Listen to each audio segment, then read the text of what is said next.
Price the Lord brothers and sisters. ಕರ್ತನಾದ ಯೇಸು ಕ್ರಿಸ್ತನ ನಾಮದಲ್ಲಿ ನಿಮ್ಮೆಲ್ಲರನ್ನು ವಂದಿಸುವನಾಗಿದ್ದೇನೆ. ನಾವು ಈ ಭಾಗದಲ್ಲಿ ಗಮನಿಸುವಂಥದ್ದು ತಂದೆಯ, ಮಗನ, ಪವಿತ್ರಾತ್ಮನ ಹೆಸರೇನು ಎಂಬುದಾಗಿ ಗಮನಿಸಿ ತಿಳಿದುಕೊಳ್ಳೋಣ. ಇದನ್ನು ಪ್ರಾರಂಭ ಮಾಡುವುದಕ್ಕಿಂತ ಮುಂಚಿತವಾಗಿ ಕಳೆದ ಭಾಗದಲ್ಲಿ ತಂದೆಯ, ಮಗನ, ಪವಿತ್ರಾತ್ಮನ ಹೆಸರಿನಲ್ಲಿ ದೀಕ್ಷಾ ಸ್ನಾನ, ಅಂದರೆ ಯೇಸುವಿನ ಹೆಸರಿನಲ್ಲಿ ದೀಕ್ಷಾ ಸ್ನಾನ ಎಂಬುದಾಗಿ ನಾವು ತಿಳಿದುಕೊಂಡೆವು. ಅದನ್ನು ಮತ್ತೊಂದು ಸಲ ಜ್ಞಾಪಕ ಮಾಡಿಕೊಂಡು ಈ ಭಾಗವನ್ನು ನಾವು ಮುಂದುವರಿಸುವರಾಗಿರೋಣ. ಅದಕ್ಕಾಗಿ ವಾಕ್ಯ ಮತ್ತಾಯನು ಬರೆದ ಸುವಾರ್ತೆ 28ನೇ ಅಧ್ಯಾಯ 19ನೇ ವಚನ. ಆದುದರಿಂದ ನೀವು ಹೊರಟು ಹೋಗಿ ಎಲ್ಲಾ ದೇಶದ ಜನರನ್ನು ಶಿಷ್ಯರನ್ನಾಗಿ ಮಾಡಿರಿ, ಅವರಿಗೆ ತಂದೆಯ, ಮಗನ, ಪವಿತ್ರಾತ್ಮನ ಹೆಸರಿನಲ್ಲಿ ದೀಕ್ಷಾ ಸ್ನಾನ ಮಾಡಿಸಿ.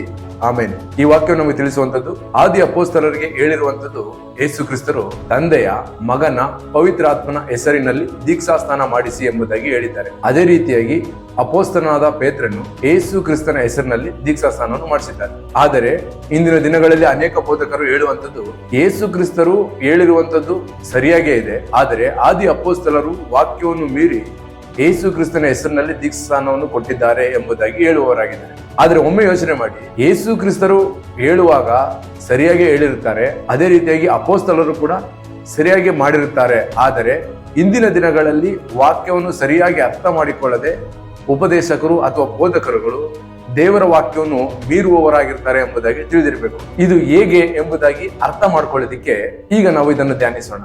ಹೇಗಂದ್ರೆ ಯೇಸು ಕ್ರಿಸ್ತರು ಹೇಳಿರುವಂತದ್ದು ತಂದೆ, ಮಗ, ಪವಿತ್ರಾತ್ಮನ ಹೆಸರಿನಲ್ಲಿ ದೀಕ್ಷಾ ಸ್ನಾನ ಮಾಡಿಸಿ ಎಂಬುದಾಗಿ ಹೇಳಿದ್ದಾರೆ ಹೊರತು ತಂದೆ, ಮಗ, ಪವಿತ್ರಾತ್ಮ ಹೆಸರಿನಲ್ಲಿ ಕೊಡ್ತಾ ಇದ್ದೀನಿ ಎಂಬುದಾಗಿ ಹೇಳಿ ಮುಳುಗಿಸಿ ಕೊಡಿ ಎಂಬುದಾಗಿ ಅಲ್ಲ.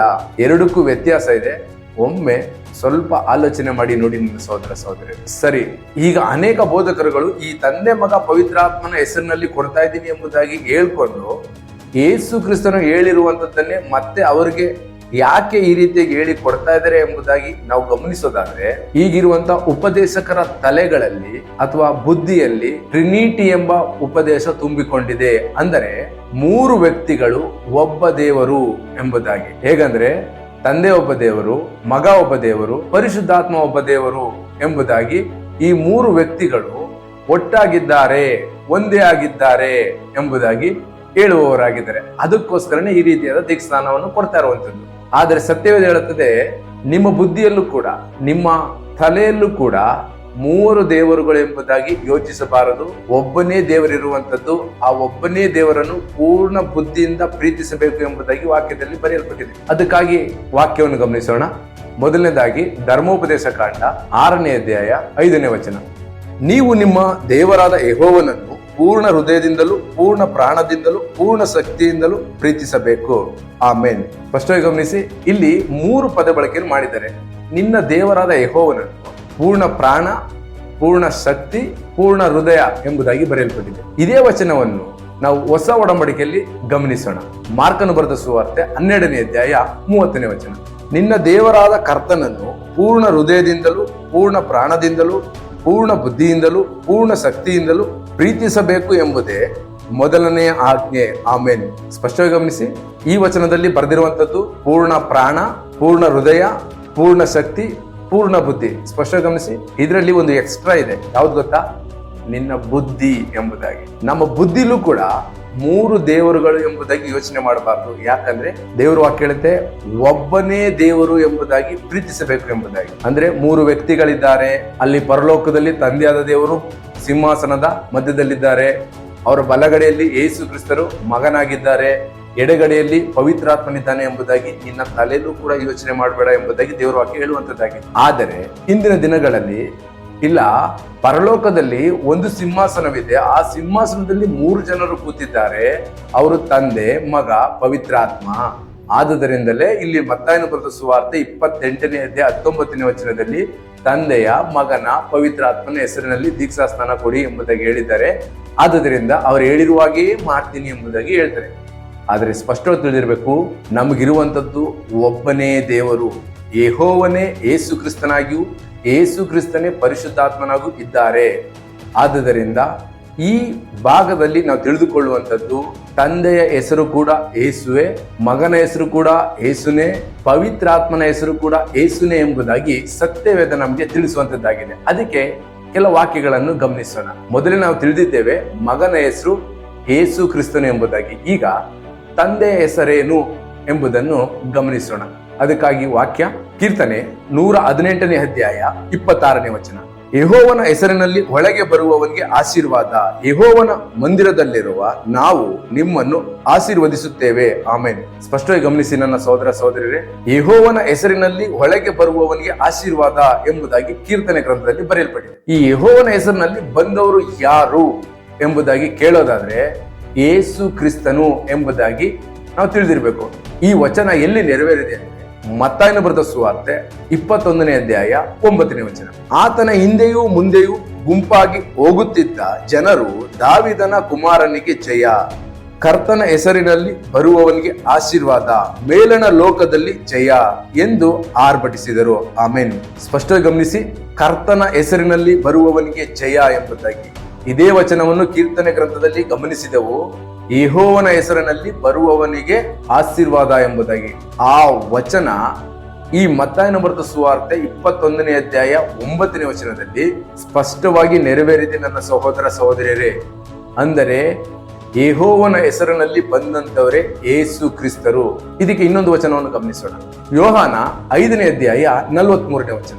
ನಾನು ನನ್ನ ತಂದೆಯ ಹೆಸರಿನ ಮೇಲೆ ಬಂದಿದ್ದೇನೆ, ನನ್ನನ್ನು ನೀವು ಒಪ್ಪಿಕೊಳ್ಳುವುದಿಲ್ಲ. ಮತ್ತೊಬ್ಬನು ಸ್ವಂತ ಹೆಸರಿನ ಮೇಲೆ ಬಂದರೆ ಅವನನ್ನು ಒಪ್ಪಿಕೊಳ್ಳುವಿರಿ. ಆಮೇನ್. ಸ್ಪಷ್ಟವಾಗಿ ಗಮನಿಸಿ, ಸ್ವತಃ ಯೇಸು ಕ್ರಿಸ್ತರ ಹೇಳುವಂತಹ ಮಾತು, ನಾನು ನನ್ನ ತಂದೆಯ ಹೆಸರಿನ ಮೇಲೆ ಬಂದಿದ್ದೇನೆ ಎಂಬುದಾಗಿ. ತಂದೆಯ ಹೆಸರು ಯೆಹೋವ ತಾನೆ. ಹಾಗಾದ್ರೆ ಯೇಸು ಕ್ರಿಸ್ತನನ್ನು ಏನೆಂದು ಕರೆದ್ರು? ಭೂಮಿಲಿರುವಾಗ ಯೇಸು ಅಂತ ತಾನೆ ಕರೆದಿದ್ದು. ಹಾಗಾದ್ರೆ ಯೆಹೋವನ ಹೆಸರು ಕೂಡ ಯೇಸುನೇ ಎಂಬುದನ್ನು ಸ್ಪಷ್ಟವಾಗಿ ತಿಳಿದಿರಬೇಕು. ಸರಿ, ಇನ್ನೊಂದು ವಾಕ್ಯವನ್ನು ಗಮನಿಸೋಣ. ಯೇಸು ಕ್ರಿಸ್ತರೇ ಸ್ವತಃ ಹೇಳಿರುವಂತಹ ಪದ ಬಳಕೆ ನಾನೇ ತಂದೆ ಎಂಬುದಾಗಿ ಯೆಹೂದ್ಯರಿಗೂ ಪರಿಸಾಯರಿಗೂ ಸದ್ದುಕಾಯರಿಗೂ ಹೇಳ್ತಾ ಇದ್ರು ಎಂಬುದನ್ನು ತಿಳಿದಿರಬೇಕು. ಅದಕ್ಕಾಗಿ ವಾಕ್ಯವನ್ನು ಗಮನಿಸೋಣ. ಯೋಹಾನ 8ನೇ ಅಧ್ಯಾಯ 24ನೇ ವಚನ. ಆದುದರಿಂದ ನೀವು ನಿಮ್ಮ ಪಾಪಗಳಲ್ಲಿಯೇ ಸಾಯುವಿರೆಂದು ನಿಮಗೆ ಹೇಳಿದೆನು. ನನ್ನನ್ನು ಆತನೆಂದು ನೀವು ನಂಬದೆ ಹೋದರೆ ನಿಮ್ಮ ಪಾಪಗಳಲ್ಲಿಯೇ ಸಾಯುವಿರೆಂದು ಹೇಳಿದೆನು. ಆಮೇನ್. ಈ ವಾಕ್ಯ ನಮಗೆ ತಿಳಿಸುವಂಥದ್ದು ನನ್ನನ್ನು ನೀವು ಆತನೆಂದು ತಿಳಿಯದೆ ಹೋದರೆ ಎಂಬುದಾಗಿ ಬರೆಯಲ್ಪಟ್ಟಿದೆ. ಅಂದ್ರೆ ನೀವು ನನ್ನನ್ನು ತಂದೆ ಎಂಬುದಾಗಿ ತಿಳಿಯದೆ ಹೋದರೆ ನಿಮ್ಮ ಪಾಪಗಳಲ್ಲಿಯೇ ಸಾಯುವಿರಿ ಎಂಬುದಾಗಿ ಅರ್ಥ. ಇದು ಹೇಗೆ ಎಂಬುದಕ್ಕೆ ಇದೇ ಅಧ್ಯಾಯದಲ್ಲಿ ಮುಂದಿನ ವಚನವನ್ನು ಗಮನಿಸೋಣ. ಯೋಹಾನ 8ನೇ ಅಧ್ಯಾಯ 27ನೇ ವಚನ. ಆತನು ತಂದೆಯನ್ನು ಸೂಚಿಸಿ ಇದನ್ನು ಹೇಳಿದನೆಂದು ಅವರಿಗೆ ಗೊತ್ತಾಗಲಿಲ್ಲ. ಆಮೇನ್. ಸ್ಪಷ್ಟವಾಗಿ ಗಮನಿಸಿ ನನ್ನ ಸಹೋದರ ಸಹೋದರರೇ, ನೀವು ನನ್ನನ್ನು ಆತನೆಂದು ತಿಳಿಯದೆ ಹೋದರೆ ನಿಮ್ಮ ಪಾಪದಲ್ಲೇ ಸಾಯುವಿರಿ ಅಂದ್ರೆ ಆತನು ಅಂದ್ರೆ ಯಾರು ಅಂದ್ರೆ ತಂದೆಯನ್ನು ಸೂಚಿಸಿ ಹೇಳಿದ್ದಾರೆ ಎಂಬುದಾಗಿ ಈ ವಾಕ್ಯ ನಮಗೆ ತಿಳಿಸುವಂತದ್ದಾಗಿದೆ. ಹಾಗಾದ್ರೆ ತಂದೆನೇ ಯೇಸು ಕ್ರಿಸ್ತನಾಗಿ ಬಂದಿದ್ದಾರೆ ಎಂಬುದಕ್ಕೆ ಈ ವಾಕ್ಯ ನಮಗೆ ಖಚಿತಪಡಿಸುವಂತದ್ದಾಗಿದೆ. ಇಲ್ಲಿವರೆಗೂ ವಾಕ್ಯವನ್ನು ಗಮನಿಸಿದ ಪ್ರಕಾರ ಯೆಹೋವನ ಹೆಸರಿನಲ್ಲಿ ಬಂದಂತದ್ದು ಯೇಸು ಕ್ರಿಸ್ತರು. ಯೇಸು ಕ್ರಿಸ್ತರು ಹೇಳಿದ್ದಾರೆ, ನಾನು ನನ್ನ ತಂದೆಯ ಹೆಸರಿನ ಮೇಲೆ ಬಂದಿದ್ದಾನೆ ಎಂಬುದಾಗಿ. ಹಾಗಾದರೆ ತಂದೆಯ ಹೆಸರು ಯೇಸು ಎಂಬುದಾಗಿ ಈ ವಾಕ್ಯಗಳು ನಮಗೆ ಖಚಿತಪಡಿಸ್ತದೆ. ಬ್ರದರ್ ಸಿಸ್ಟರ್ಸ್, ಇನ್ನೊಂದು ವಿಷಯ ನಾವು ಸ್ಪಷ್ಟವಾಗಿ ತಿಳಿದುಕೊಳ್ಬೇಕಾಗಿರೋ ಏನಂದ್ರೆ, ಯೆಹೋವ ಅಂದರೆ ಬೇರೊಬ್ಬ ದೊಡ್ಡ ದೇವರು, ಯೇಸು ಎಂದರೆ ಒಬ್ಬ ಚಿಕ್ಕ ದೇವರು, ಪರಿಶುದ್ಧಾತ್ಮ ಅಂದರೆ ಇನ್ನೊಬ್ಬ ದೇವರು. ಈ ಮೂರು ವ್ಯಕ್ತಿಗಳು ಸೇರಿ ಒಬ್ಬ ದೇವರು ಎಂಬುದಾಗಿ ನಮ್ಮ ತಲೆಯಲ್ಲೂ ಕೂಡ ಯೋಚನೆ ಮಾಡಬಾರ್ದು ಎಂಬುದಾಗಿ ಮಾರ್ಕನು ಬರೆದ ಸುವಾರ್ತೆ 12ನೇ ಅಧ್ಯಾಯ 30ನೇ ವಚನದಲ್ಲಿ ಗಮನಿಸಿದೆವು. ಯಾಕಂದರೆ ಯೆಹೋವ ಅಂದ್ರೆ ಇರುವಾತನು ಎಂಬುದಾಗಿ ಅರ್ಥ, ಯೇಸು ಅಂದರೆ ರಕ್ಷಕ ಎಂಬುದಾಗಿ ಅರ್ಥ. ಅದಕ್ಕಾಗಿ ವಾಕ್ಯವನ್ನು ಗಮನಿಸೋಣ.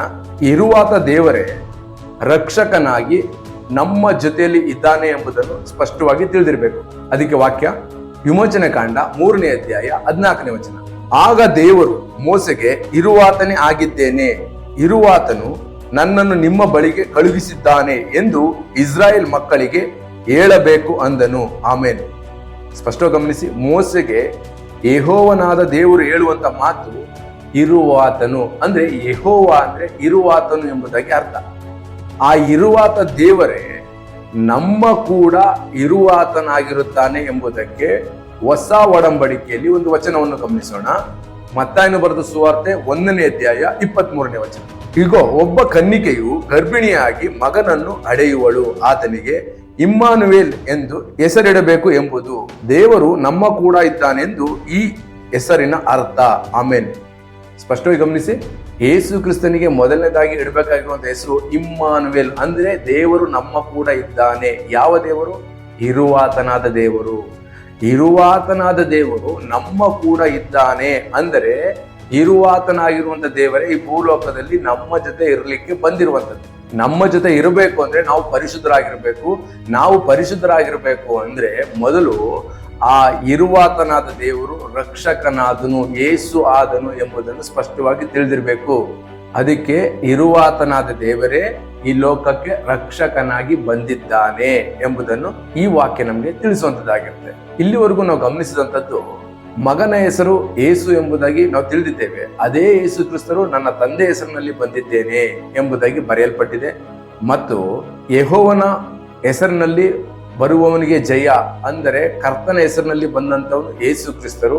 ಹಾಗಾದ್ರೆ ಯೆಹೋವನ ಹೆಸರು ಕೂಡ ಯೇಸು ಎಂಬುದಾಗಿ ತಿಳಿದುಕೊಂಡೆವು. ಈಗ ಪವಿತ್ರಾತ್ಮನ ಹೆಸರು ಏನು ಎಂಬುದನ್ನು ಸ್ಪಷ್ಟವಾಗಿ ತಿಳಿದಿರಬೇಕು. ಈ ಪವಿತ್ರಾತ್ಮನ ಹೆಸರನ್ನು ತಿಳ್ಕೋಬೇಕು ಅಂದ್ರೆ ಮೊದಲನೇದಾಗಿ ಯೇಸು ಕ್ರಿಸ್ತನು ಆತ್ಮನಾಗಿದ್ದಾನೆ ಎಂಬುದಾಗಿ ತಿಳಿದಿರಬೇಕು. ಯಾಕಂದ್ರೆ ಅವರು ಈ ಭೂಲೋಕಕ್ಕೆ ಬರುವುದಕ್ಕಿಂತ ಮುಂಚಿತವಾಗಿ ಆತ್ಮವಾಗೇ ಇದ್ರು.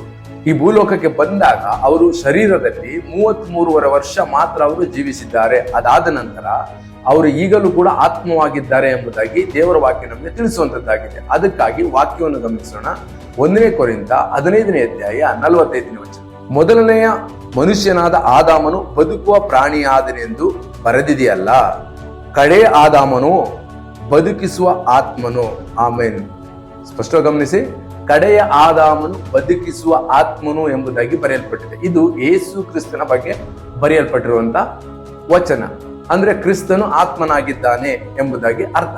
ಗಲಾತ್ಯದವರಿಗೆ ಬರೆದ ಪತ್ರಿಕೆ 4ನೇ ಅಧ್ಯಾಯ 6ನೇ ವಚನವನ್ನು ಗಮನಿಸೋದಾದ್ರೆ ತನ್ನ ಮಗನ ಆತ್ಮನನ್ನು ಎಂಬುದಾಗಿ ಬರೆಯಲ್ಪಟ್ಟಿದೆ. ಅಂದ್ರೆ ಯೇಸು ಕ್ರಿಸ್ತನ ಆತ್ಮನನ್ನು, ಅಂದ್ರೆ ಯೇಸು ಕ್ರಿಸ್ತನು ಆತ್ಮನಾಗಿದ್ದಾರೆ ಎಂಬುದಾಗಿ ಅರ್ಥ. ಹಾಗಾದ್ರೆ ನಮ್ಗೆ ಎಷ್ಟು ಆತ್ಮಗಳಿವೆ ಎಂಬುದಾಗಿ ನೀವು ಕೇಳೋದಾದ್ರೆ ಎಫೆಸದವರಿಗೆ ಬರೆದ ಪತ್ರಿಕೆ 4ನೇ ಅಧ್ಯಾಯ 4ನೇ ವಚನದ ಪ್ರಕಾರ ನಮಗಿರುವಂತದ್ದು ಒಂದೇ ಆತ್ಮ ಎಂಬುದನ್ನು ಸ್ಪಷ್ಟವಾಗಿ ತಿಳಿದಿರಬೇಕು. ಅದೇ ಯೇಸುವಿನ ಆತ್ಮ ಅಂದ್ರೂ ಒಂದೇನೆ, ಪವಿತ್ರ ಆತ್ಮ ಅಂದ್ರೂ ಒಂದೇನೆ, ಯೆಹೋವನ ಆತ್ಮ ಅಂದ್ರೂ ಒಂದೇನೆ ಎಂಬುದನ್ನು ಸ್ಪಷ್ಟವಾಗಿ ತಿಳಿದಿರ್ಬೇಕು. ಸೊ ಆ ಪವಿತ್ರಾತ್ಮನ ಹೆಸರೇ ಯೇಸು ಎಂಬುದಾಗಿ ಈಗ ವಾಕ್ಯದಲ್ಲಿ ಗಮನಿಸೋಣ. ಅದಕ್ಕಾಗಿ ವಚನ ಯೋಹಾನ 14ನೇ ಅಧ್ಯಾಯ 26ನೇ ವಚನ. ಆದರೆ ಆ ಸಹಾಯಕನು ಅಂದರೆ ನನ್ನ ಹೆಸರಿನಲ್ಲಿ ತಂದೆಯು ಕಳುಹಿಸಿಕೊಡುವ ಪವಿತ್ರಾತ್ಮನೇ ನಿಮಗೆ ಎಲ್ಲವನ್ನು ಉಪದೇಶಿಸಿ ನಾನು ನಿಮಗೆ ಹೇಳಿದ್ದನ್ನೆಲ್ಲ ನಿಮ್ಮ ನೆನಪಿಗೆ ತರುವನು. ಆಮೆನ್. ಸ್ಪಷ್ಟ ಗಮನಿಸಿ, ಯೇಸು ಕ್ರಿಸ್ತರು ಹೇಳುವಂತಹ ಮಾತು ನನ್ನ ಹೆಸರಿನಲ್ಲಿ ತಂದೆಯು ನಿಮಗೆ ಕಳುಹಿಸಿಕೊಡುವ ಆತ್ಮನು ಎಂಬುದಾಗಿ ಬರೆಯಲ್ಪಟ್ಟಿದೆ. ಸ್ಪಷ್ಟವಾಗಿ ಗಮನಿಸಿ, ನನ್ನ ಹೆಸರಿನಲ್ಲಿ ತಂದೆಯು ನಿಮಗೆ ಕಳುಹಿಸಿಕೊಡುವ ಪವಿತ್ರಾತ್ಮನು ಅಂದರೆ ನನ್ನ ಹೆಸರಿನಲ್ಲಿ ಕಳುಹಿಸಿಕೊಡುವ ಪವಿತ್ರಾತ್ಮನು ಅಂದ್ರೆ ಯೇಸು ಕ್ರಿಸ್ತನ ಹೆಸರಿನಲ್ಲಿ ಬಂದಿರುವಂತವರೇ ಪವಿತ್ರಾತ್ಮ. ಸ್ಪಷ್ಟ ಅರ್ಥ ಮಾಡ್ಕೋಬೇಕು. ನಾವು ಇಲ್ಲಿವರೆಗೂ ಗಮನಿಸ್ತಾ ಬರ್ತಾ ಇರುವಂತದ್ದು ಇರುವಾತನಾಗಿರುವಂತ ಯೆಹೋವನ ಹೆಸರು ಕೂಡ ಯೇಸು ಕ್ರಿಸ್ತನು, ಮಗನ ಹೆಸರು ಕೂಡ ಯೇಸು ಕ್ರಿಸ್ತನು, ಪವಿತ್ರಾತ್ಮನ ಹೆಸರು ಕೂಡ ಯೇಸು ಕ್ರಿಸ್ತನು ಎಂಬುದಾಗಿ ನಮ್ಮ ಕೈಯಲ್ಲಿರುವಂತಹ ಸತ್ಯವೇದವೇ ನಮಗೆ ತಿಳಿಸುವಂತದ್ದಾಗಿದೆ ಬ್ರದರ್ ಸಿಸ್ಟರ್ಸ್. ಆದುದರಿಂದ ಮತ್ತಾಯನು ಬರೆದ ಸುವಾರ್ತೆ 28ನೇ ಅಧ್ಯಾಯ 19ನೇ ವಚನದಲ್ಲಿ ಬರೆಯಲ್ಪಟ್ಟಿರುವಂತದ್ದು ತಂದೆಯ, ಮಗನ, ಪವಿತ್ರಾತ್ಮನ ಹೆಸರು ಅಂದರೆ ಯೇಸು. ತಂದೆಯ ಹೆಸರು ಕೂಡ ಯೇಸುನೇ, ಮಗನ ಹೆಸರು ಕೂಡ ಯೇಸುನೇ, ಪವಿತ್ರಾತ್ಮನ ಹೆಸರು ಕೂಡ ಯೇಸುನೇ. ಆದುದರಿಂದಲೇ ಪೆಂತೆಕೋಸ್ತ ದಿನದಂದು ಪೇತ್ರನು ಪವಿತ್ರಾತ್ಮ ಪ್ರೇರಿತನಾಗಿ ಯೇಸುವಿನ ಹೆಸರಿನಲ್ಲಿ ದೀಕ್ಷಾ ಸ್ನಾನವನ್ನು ಮಾಡಿಸಿದ್ದಾನೆ ಎಂಬುದಾಗಿ ದೇವರ ಆತ್ಮನು ನಮಗೆ ಇಲ್ಲಿ ಸ್ಪಷ್ಟವಾಗಿ ತಿಳಿಸುವವರಾಗಿದ್ದಾರೆ. ಸರಿ, ಈಗ ಯೆಹೋವನೇ ಯೇಸು ಕ್ರಿಸ್ತನಾಗಿ ಹುಟ್ಟಿದ್ದಾನೆ ಎಂಬುದಕ್ಕೆ ಕೆಲ ವಾಕ್ಯಗಳನ್ನು ಗಮನಿಸಿ ಈ ಭಾಗವನ್ನು ಮುಗಿಸುವವರಾಗಿರೋಣ. ಅದಕ್ಕಾಗಿ ಮೊದಲನೇ ವಾಕ್ಯ ಯೆಶಾಯ 43ನೇ ಅಧ್ಯಾಯ 11ನೇ ವಚನ. ನಾನೇ ಯೆಹೋವನು, ನಾನು ಹೊರತು ಯಾವ ರಕ್ಷಕನೂ ಇಲ್ಲ. ಆಮೆನ್. ಸ್ಪಷ್ಟವಾಗಿ ಗಮನಿಸಿ, ಯೆಹೋವನು ಇರುವಾತನಾದ ದೇವರು ಹೇಳುವಂತ ಮಾತು ನಾನೇ, ನಾನು ಹೊರತು ಬೇರೆ ರಕ್ಷಕನಿಲ್ಲ. ಸ್ಪಷ್ಟ ಅರ್ಥ ಮಾಡ್ಕೊಳ್ಳಿ, ಬೇರೆ ರಕ್ಷಕನಿಲ್ಲ ಎಂಬುದಾಗಿ ವಾಕ್ಯ ನಮಗೆ ಖಚಿತಪಡಿಸ್ತದೆ. ಸರಿ, ಇನ್ನೊಂದು ವಾಕ್ಯವನ್ನು ಗಮನಿಸೋಣ. ಲೂಕ 2ನೇ ಅಧ್ಯಾಯ 11ನೇ ವಚನ. ಅದೇನೆಂದರೆ ಇವತ್ತು ನಿಮಗೋಸ್ಕರ ದಾವೀದನೂರಿನಲ್ಲಿ ಒಬ್ಬ ರಕ್ಷಕನು ಹುಟ್ಟಿದ್ದಾನೆ, ಆತನು ಕರ್ತನಾಗಿರುವ ಕ್ರಿಸ್ತನೇ. ಆಮೇನ್. ಸ್ಪಷ್ಟವಾಗಿ ಗಮನಿಸಿ, ರಕ್ಷಕನು ಹುಟ್ಟಿದ್ದಾನೆ.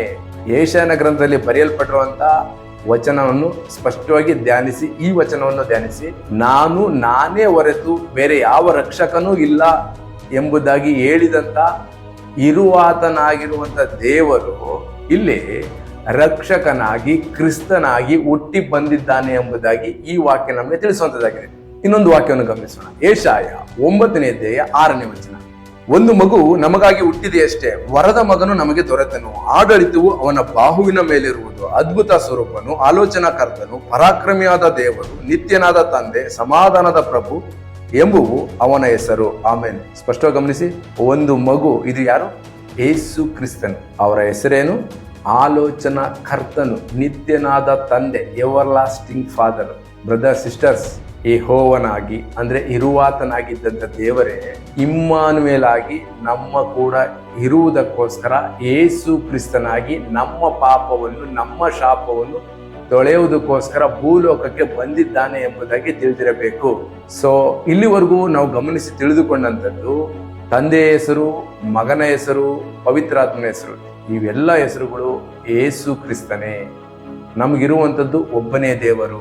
ಮುಖ್ಯವಾಗಿ ನಾವು ತಿಳಿದುಕೊಳ್ಬೇಕಾಗಿರುವಂಥದ್ದು, ನಮ್ಮ ತಲೆಯಲ್ಲಿ, ನಮ್ಮ ಬುದ್ಧಿಯಲ್ಲೂ ಕೂಡ ಒಬ್ಬನೇ ದೇವರು ಎಂಬುದಾಗಿ ಪ್ರೀತಿಸಬೇಕು, ಯೋಚಿಸಬೇಕು, ಆರಾಧಿಸಬೇಕು, ಮಹಿಮೆ ಪಡಿಸಬೇಕು ಎಂಬುದಾಗಿ ಮಾರ್ಕನು ಬರೆದ ಸುವಾರ್ತೆ 12ನೇ ಅಧ್ಯಾಯ 30ನೇ ವಚನದಲ್ಲಿ ಬರೆಯಲ್ಪಟ್ಟಿದೆ. ಅದನ್ನು ಬಿಟ್ಟು ನಮ್ಮ ದೇವರು ತ್ರಯೇಕ ದೇವರು, ನಮ್ಮ ದೇವರು ಟ್ರಿನಿಟಿ, 3 ವ್ಯಕ್ತಿಗಳು, ಒಬ್ಬನೇ ದೇವರು ಎಂಬುದಾಗಿ ನಿಮ್ಮ ತಲೆಯಲ್ಲಿ ಹಲವಾರು ಆಲೋಚನೆಗಳನ್ನು ತೆಗೆದುಕೊಂಡು ಸೈತಾನನಿಗೆ ಜಾಗ ಕೊಡಬಾರದು ಎಂಬುದಕ್ಕೋಸ್ಕರ ಮೊದಲೇ ಮಾರ್ಕನು ಬರೆದ ಸುವಾರ್ತೆ 12ನೇ ಅಧ್ಯಾಯ 30ನೇ ವಚನದಲ್ಲಿ ಸ್ಪಷ್ಟವಾಗಿ ಬರೆಯಲ್ಪಟ್ಟಿದೆ. ಸೊ ಸೃಷ್ಟಿ ಮಾಡುವುದರಲ್ಲಿ ತಂದೆಯಾಗಿಯೂ, ನಮ್ಮ ಪಾಪ ಪರಿಹಾರಕ್ಕೋಸ್ಕರ ಮಗನಾಗಿಯೂ, ನಮಗೆ ಸಹಾಯ ಮಾಡುವುದಕ್ಕೋಸ್ಕರ ಪವಿತ್ರಾತ್ಮನಾಗಿ ಇರುವಂತ ದೇವರು ಒಬ್ಬನೇ ದೇವರು, ಏಕ ದೇವರು. ಆತನ ಹೆಸರು ಯೇಸು ಕ್ರಿಸ್ತನು ಎಂಬುದನ್ನು ಇಲ್ಲಿವರೆಗೂ ನಾವು ಗಮನಿಸಿ ತಿಳಿದುಕೊಂಡೆವು. ಈ ಭಾಗದ ಬಗ್ಗೆ ನಿಮ್ಗೆ ಏನಾದರೂ ಸಂಶಯ ಇರುವುದಾದರೆ ಸ್ಕ್ರೀನ್ ಮೇಲೆ ಬರುವಂತ ನಂಬರ್ಗೆ ಕರೆ ಮಾಡಿ ತಿಳಿಸಬಹುದು, ಅಥವಾ ವಾಟ್ಸಾಪ್ ಮುಖಾಂತರ ಸಂದೇಶವನ್ನು ಕಳಿಸಬಹುದು. ಇದುವರೆಗೂ ವಾಕ್ಯವನ್ನು, ವಾಕ್ಯದ ಅರ್ಥಗಳನ್ನು ತಿಳಿಸಿಕೊಡ್ತಾ ಬರ್ತಾ ಇರುವಂತ ನಮ್ಮ ಕರ್ತನಾದ ಯೇಸು ಕ್ರಿಸ್ತನಿಗೆ ಸ್ತುತಿ, ಘನತೆ, ಗೌರವಗಳು ಆತನೊಬ್ಬನಿಗೆ ಸಲ್ಲಲಿ. ಆಮೇನ್.